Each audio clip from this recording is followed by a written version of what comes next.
요한복음 8장을 공부합니다. 쉬운 성경을 사용했고요. 12절부터 차례대로 읽어가면서 간간히 설명을 해 가도록 하겠습니다.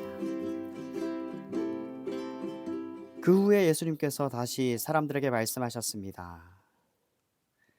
이 사람들은 다 유대인들이죠. 유대 땅에 오셨으니까요. 나는 세상의 빛이다. 나를 따르는 사람은 어둠 속에서 생활하지 않을 것이며 생명의 빛을 얻을 것이다. 자, 생명의 빛을 얻는다.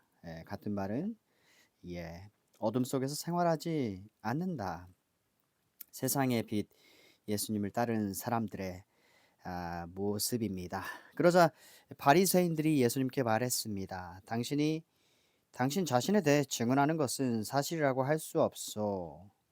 이에 대해 예수님께서 대답하셨습니다. 그렇다. 나는 나 자신에 대해서 증언한다. 하지만 나의 증언은 참되다. 이는 내가 어디서 왔으며 어디로 갈지 알고 있기 때문이다.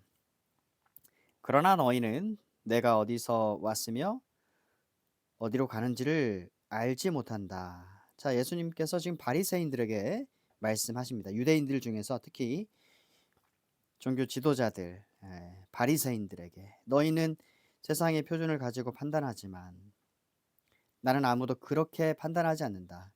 여기서 세상의 표준은요, 영어 성경 보면 all your human limitations, human limitations. 나는 아무도 그렇게 판단하지 않는다. 까닭은 예수님은 휴먼이 아니시니까요. 휴먼을 창조하신 하나님의 아들이십니다. 설령 내가 판단한다 하더라도 나의 판단은 참되다. 이는 내가 판단할 때에 혼자서 판단하는 것이 아니라 나를 보내신 아버지께서 나와 함께 판단하시기 때문이다. 너희 법에도 두 사람의 증언은 참되다고 기록되어 있다. 내가 나 자신에 대하여 증언하는 사람이며 두 사람의 증언 중 한 분은 예수님 자신이고 또 나를 위해 증언하시는 분은 나를 보내신 아버지시다. 그 사람들이 물었습니다. 바리새인들이죠. 당신의 아버지가 어디 계십니까? 예수님께서 대답하셨습니다. 너희는 나도 알지 못하고 나의 아버지도 모른다. 만일 나를 알았다면 또 나의 아버지도 알았을 것이다. 사랑하는 여러분, 예수님을 통하지 않고서는 아버지께 갈 수가 없습니다.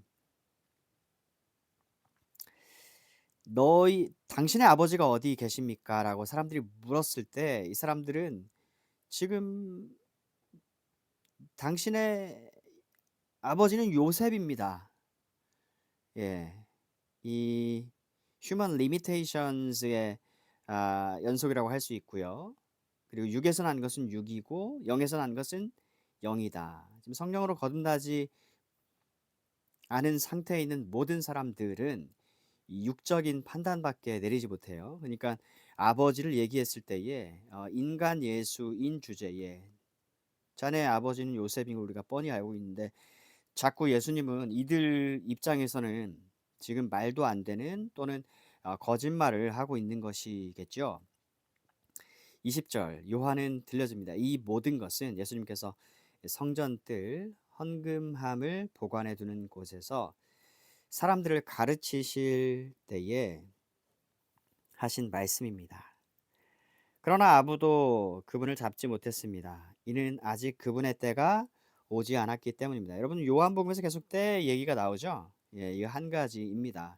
영광 받으시는 때입니다.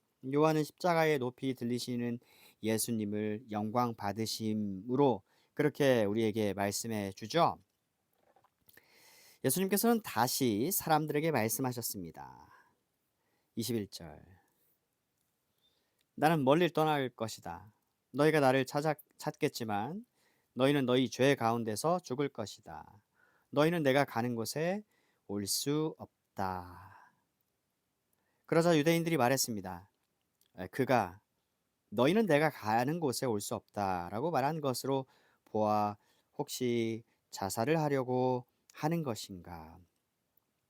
죽음의 강을 건너면 이제는 서로 볼 수가 없기 때문에 육적인 생각은 거기까지 미칠 수 있겠죠. 하지만 지금 예수님께서 하시는 말씀은 의로우신 거룩하신 내 아버지께로 다시 가신다는 거죠. 이 사역을 완수하시면, 즉 영광 받으시면 십자가에서 위에서 오셨으니까 위에로 다시 돌아가시는 것인데, 아래서 난 사람들은 위로 갈 수 없는 것이죠. 그래서 거듭남은 다시 난다. 또 같은 말 위로부터 난다. 즉 하나님께로서 난다. 성령을 통해서, 성령의 사역을 통해서 사람은 거듭납니다. 영생을 얻습니다. 하나님의 아들을 참되게 바라보고 인식할 수 있습니다. 하나님의 아들로서 그렇게 알게 되고 믿게 되는 것이죠. 23절 예수님께서 말씀하셨습니다. 너희는 아래에서 왔으나 나는 위에서 왔다. 너희는 이 세상에 속하였지만 나는 이 세상에 속하지 않았다. 그래서 내가 너희에게 너희 죄 가운데서 죽을 것이라고 말했던 것이다. 너희가 만일 내가 이런 주장을 하는 사람이라는 것을 믿지 않는다면 너희는 참으로 너희 죄 가운데서 죽을 것이다. 너희가 만일 내가 이런 주장을 하는 사람이라는 것을 믿지 않는다면 이런 주장이 뭔가요? 나는 나 스스로 온 것이 아니다. 내 아버지께서 보내셔서 왔다. 나는 이 아버지께서 하라신 일을 마치면 다시 아버지께로 갈 것이다. 이것을 믿지 않으면 참으로 너희는 너희 죄 가운데서 죽는다. 여러분, 이 요한복음 16장에 이제 진리의 성령이 오시면요, 성령께서는 죄에 대해, 의에 대해, 세상에 대해서 심판을 하신다라고 말씀하실 때에 죄는 뭐냐? 하나님의 아들이 왔음에도 믿지 않은 게 죄다. 의는 뭐냐? 의롭고 거룩하신 하나님께로 다시 돌아가신다라는 것입니다. 어, 예수님의 등에 업혀서 갈 수 있는 것이 하나님 아버지 계신 곳입니다. 그런데 예수님을 거부하는 죄를 계속해서 고집하고 짓고 있으면은 죄 가운데서 죽는 것입니다. 아들이 아버지께로 가는 그곳에 못 갑니다. 도대체 당신은 누구십니까? 나는 처음부터 너희에게 줄곧 이야기했던 바로 그 사람이다. 자, 여기서도 나는 뭐뭇이다. I am. 요한복음에는 예수님께서 자기 자신에 관해서 진술하시는 게 7가지가 나옵니다. 한번 떠올려 보실까요? 뭐뭐가 있을까요? 6장에서 나는 생명의 떡이다. 그리고 8장에서 나는 세상의 빛이다. 또 10장에서는 2가지 표현이 나오는데요. 나는 양의 문이다. 아버지 집에 들어가려면 이 문을 반드시 통과해야 되고 주님의 양들만이 들어갈 수 있습니다. 이 문을 믿어야만 들어갈 수 있죠. 그리고 나는 선한 목자다. 선한 목자의 특징은 자기 양을 위해서 자기 목숨을 기꺼이 내놓는다. 십자가에 높이 들리셔서 자기 양들이 받아야 되는 그 멸망을 대신 받아주신 선하신 목자 예수님이십니다. 11장으로 가면 나는 부활이요 나는 생명이다. 그죠? 나를 믿는 자는 죽어도 살겠고 무릇 살아서 나를 믿는 자는 영원히 죽지 아니하는다. 그 영적인 부활이 일어나면 그 영생은 그 생명은 영원히 죽지 않습니다. 그리고 그 몸이 부활합니다. 마지막 날에. 그리고 14장에 가면 내가 곧 길이요 진리요 생명이다. 나로 말미암지 않고는 아버지께로 올 자가 없다. 15장에서는 나는 포도나무다. 너희는 내 가지다. 가지가 열심히 노력해서 그 나무 몸통에 붙은 것이 아니죠. 그 몸통이 그 붙어 있는 가지들을 살려주는 것이죠.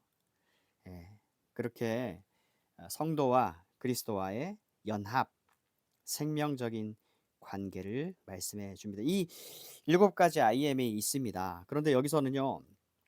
25절에서 I am은 나는 처음부터 너희에게 줄곧 이야기했던 바로 그 사람이다. 처음이 뭡니까? 태초입니다. 태초. 요한복음 1장 1절이 그렇게 시작되죠. 태초에 말씀이 계시니라. 창세기 1장 1절 태초에 하나님이 천지를 창조하시니라. 창조하시기 전에도 영원 가운데 하나님은 계셨습니다. 아버지와 아들이 함께 계셨습니다. 그러니까 처음서부터 너희들뿐만 아니라 너희 조상을 거슬러 올라가서 아브라함 그 이전이라도 첫사람 아담 이전에라도 하나님은 존재하셨고 하나님과 그의 아들 예수님 줄곧 말씀에 오신 바로 그분이다. 이것은 하나님의 아들에게만 사용할 수 있는 인간은 쓸 수 없는 표현입니다. 그래서 요한복음엔 나는 뭐뭇이다라고 하는 7가지 진술과 나는 나다. 이 I am이 또 여러 차례 나옵니다. 26절 나는 너희와 너희를 심판할 것에 관해 이야기할 게 많다 하지만 나를 보내신 분은 참되시며 나 역시 그분에게서 들은 것을 세상에 말한다. 사람들은 예수님께서 자기들에게 아버지에 대하여 말씀하고 계시다는 것을 깨닫지 못했습니다. 그래서 예수님께서 이런 말씀을 하셨습니다. 너희는 인자를 높이 든 후에야 내가 바로 그 사람인 것과 내가 한 이 모든 일들이 내가 스스로 한 게 아니라 아버지께서 내게 가르쳐 주신 대로 말하는 것임을 알게 될 것이다. 이 요한복음에서 인자론, 다니엘서 7장 13절 사람의 아들의 모양을 한 자가 옛적부터 항상 계시니 하나님께로 안내를 받고 하나님께로서 모든 권세와 권한을 위임받고 이 세상에 오신 것입니다. 그러니까 예수님이 이 땅에서 하신 모든 말씀은 아버지의 말씀이고 예수님께서 하신 모든 일들은 아버지의 일입니다. 그러니까 예수님을 그냥 지나칠 수가 없어요. 예수님은 싫지만 하나님은 좋다. 이런 게 있을 수 없다고요. 예수님을 통하지 않고서는 하나님께 갈 수 없고 예수님을 미워하는 것은 곧바로 하나님을 미워하는 것입니다. 하나님이 이 땅에 오셨으면 했을 법한 한 모든 말과 모든 일을 바로 아들이 하시는 것입니다. 예수님은 인자다. 이 인자에 대해서 The Son of Man 내가 바로 그 사람의 아들이다. 다니엘서 7장에 이 말을 계속 등장시키거든요. 그러니까 요한복음에서 줄곧 보시거든요. 그리고 그 인자의 가진 의미를 계속 줄곧 이 요한복음에서 우리는 반복해서 듣습니다. 그건 뭡니까? 하늘에서 온 인자 외에는 하늘로 다시 올라갈 자가 없느니라. 이 예수님은 하나님 아버지께 하늘에 속하신 분입니다. 우리와 같이 땅에서 난 자가 아니라요. 이 사실이 바로 인자입니다. 그리고 아버지가 하시는 모든 일을 아들이 할 수 있습니다. 심판의 권세, 또 사람을 살리는 즉 생명, 영생을 주는 권세, 모든 권세를 아버지께 받아서 오신 분이니까 거듭 이 분을 우리는 결코 지나칠 수가 없습니다. 나를 보내신 분은 나와 함께 계신다. 나는 언제나 그분을 기쁘시게 하는 일만 함으로. 사랑하는 여러분, 우리가 마음과 목숨과 뜻과 힘을 다해 주 너희 하나님을 사랑하는 것이 가장 큰 계명입니다. 그런데 우리는 언제나 하나님이 기쁘신 하시는 일만 합니까? 오직 하나님의 아들 예수님께서만 언제나 아버지가 기뻐하시는 일만 하십니다. 그래서 선하신 선생님 이렇게 하고 찾아왔을 때 왜 나를 선하다 하느냐? 선하신 분은 하나님 한 분 외에는 아니 계시다. 근데 예수님 자신은 누굽니까? 바로 그 유일한 선하신 하나님의 아들이십니다. 그러니까 예수님은요, 언제나 선한 일만 하십니다. 네, 그분은 아버지는 나를 혼자 내버려 두지 않으신다. 예수님께서 이 말씀을 하자 많은 사람이 그분을 믿었습니다. 여기서 많은 사람이 예수님을 믿었다는 말을 합니다. 참 얼마나 귀한 일입니까? 그런데 이 사람들이 믿는다는 것이 무엇인가? 또 이 말씀을 하니까 믿었다고 했는데 이 말씀 뭐예요? 내가 하는 이 모든 일들이 아버지께서 내게 가르쳐 주신 대로 말한 것이다. 또 내가 아버지께로 보냄받아 온 존재다. 이러는 것을 알게 될 것이다. 나를 보내신 분이 나와 함께 계신다. 나는 아버지가 나를 보내셔서 여기에 왔다. 나는 또 아버지께로 돌아간다. 그죠? 아버지께서 하라신 일을 다 마치고 돌아간다. 이 말을 하자 많은 사람이 예수님을 믿었다고 하는데 이 믿음이 참된 믿음이 아니라 피상적인 믿음이라는 사실이 우리로 하여금 의아하게 만듭니다. 그래서 이 요한복음은요, 예리한 내용이라고 했습니다. 근데 우리를 곤란하게 만들기 위한 그 예리함이 아니라요, 우리가 믿는다라고 하는데 그 믿음이 정말 참된 믿음인가 아닌가를 거듭 시험해 보고 점검해 볼 수 있는, 체크업 할 수 있는 그런 사랑의 선물의 기회인 것입니다. 우리가 이 땅에 살아 있을 때에 우리의 믿음에 대해서 점검하는 것이 가장 확실히 지혜로운 일입니다. 주님 앞에 섰을 때에 주님이 우리가 가진 믿음이 참인가를 점검을 하시고 우린 그때 우리 스스로에 대해서 점검하는 게 아니라 점검을 받는 때가 되는데, 그때 점검을 받아서 가짜로 탄로가 나면 영 소망이 없습니다. 자, 이제 잘 알려진 진리가 너희를 자유롭게 하리라 이 대목에 이르렀습니다. 31절부터는 또 계속 이어서 보도록 하겠습니다. 잠시 쉬었다 갑니다.